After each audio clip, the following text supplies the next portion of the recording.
Hablemos de la Constitución de 1963. ¿Qué tanto sabes? La Constitución de 1963. Luego de la caída de la dictadura de Rafael Leónidas Trujillo, una reforma constitucional estableció que tan pronto se eligiera el nuevo gobierno previsto para tomar posesión en febrero de 1963, los legisladores electos se convertirían en miembros de la Asamblea Revisora para dictar una nueva constitución. Los anhelos de libertad y de reivindicaciones sociales imponían una nueva ley de leyes que garantizara los derechos fundamentales de ciudadanos y ciudadanas y que a la vez reflejara el iniciado proceso de democratización desde el punto de vista político, social y económico. El 25 de enero de 1963 quedó instalada la Asamblea Revisora de la Constitución, incluyendo a 2 obreros entre sus miembros.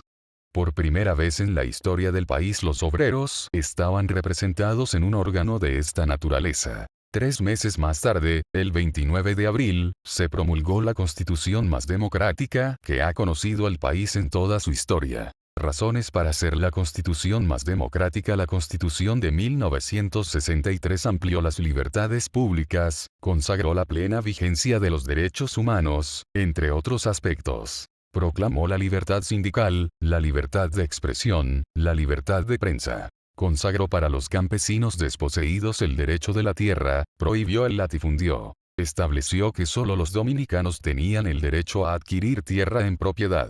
El derecho a la vivienda y facultó al Estado para su cumplimiento. Otorgó a los obreros el derecho a participar en los beneficios de las empresas donde trabajaban. También la libertad y la dignidad humana del ciudadano y la ciudadana. La Constitución del 63 prohibió terminantemente la violencia, tortura o coacción de cualquier especie a las personas obligadas a declarar, ver artículo 79. Prohibió la incomunicación de los presos y la publicidad vejatoria de los mismos, ver artículo 78. Estableció la responsabilidad de guardianes y aprensores de personas que se hallaran presas, eliminando la posibilidad de que se alegaran órdenes superiores, al declarar como un derecho del subordinado negarse a órdenes que violaran los derechos fundamentales de personas detenidas, ver artículo 76. El concepto moderno de la transparencia y el derecho al libre acceso a la información quedó establecido en el artículo 74 al declarar que todas las personas tienen acceso a los registros de detenidos y presos.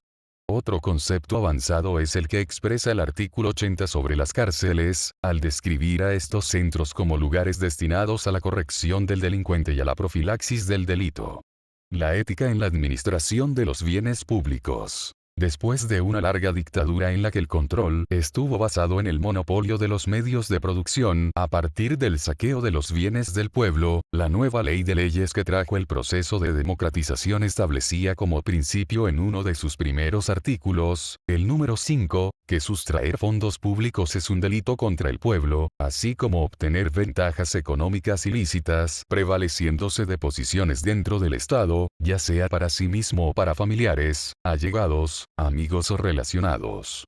Para estos delitos la Carta Magna de 1963 establecía la pena de degradación cívica y exigía la restitución de lo ilícitamente apropiado. Sobre la fiscalización de la administración pública, establecía claramente el papel del Poder Legislativo al otorgarle a la Cámara de Diputados la facultad de presentar ternas para la elección de la Cámara de Cuentas, que sería electa por el Senado de la República, ver artículo 149. Valores de esta Constitución. En su preámbulo, la Constitución de 1963 se proclama como una carta fundamental humana, democrática y revolucionaria. Declara como parte de sus principios fundamentales proteger la dignidad humana y promover y garantizar su respeto. En su artículo 2, establece que la existencia de la nación dominicana se fundamenta principalmente en el trabajo, base primordial de su organización social, política y económica, y como tal, obligación ineludible de todos los dominicanos aptos. Principios de igualdad sin precedentes. El artículo 49 de la Constitución de 1963 prohibía la diferencia entre hijos legítimos, ilegítimos o naturales, igualándoles en cualquier caso. Luego, en la reforma de 1966, este artículo fue suprimido, con lo cual el concepto de igualdad jurídica entre hijos e hijas, independientemente de la forma de unión existente entre el padre y la madre, desapareció para retornar al injusto criterio que perjudica la prole concebida fuera del matrimonio. No fue hasta 1994, cuando se promulgó el Código del Menor, que se logró desterrar esa figura excluyente de las leyes dominicanas. Otro aspecto novedoso fue el establecido por los artículos 46 y 47, que daban absoluta igualdad de derechos civiles a la mujer casada, aspecto que también revirtió la reforma de 1966. Esto produjo un gran activismo dentro de los grupos de mujeres organizados en la sociedad civil, y no fue hasta 1978, cuando otra reforma constitucional introdujo de nuevo el concepto que 25 años antes, es decir, en 1963, reconocía la igualdad de las mujeres como ciudadanas de pleno derecho. Una visión económica cuya prioridad era el bienestar de la mayoría. La Constitución de 1963 prohibió el monopolio y las utilidades excesivas en prejuicio del interés social y colectivo, con lo cual ponía límites al enriquecimiento en la medida en que éste fuera contrario al bienestar de la mayoría, protegiendo a ese más débiles y desposeídos. El artículo 3 declaraba libre la iniciativa económica privada, sin embargo, la misma no podrá ser ejercida en perjuicio de la seguridad, la libertad o la dignidad humana. El artículo 4 declaraba que como norma general, la propiedad debe servir al progreso y bienestar del conglomerado. El artículo 30 establecía específicamente que quienes acapararan artículos de consumo de primera necesidad con el propósito de causar el alza de sus precios, serían perseguidos y sancionados conforme a la ley. Muchas gracias por su visita. Para nosotros es un honor y un privilegio.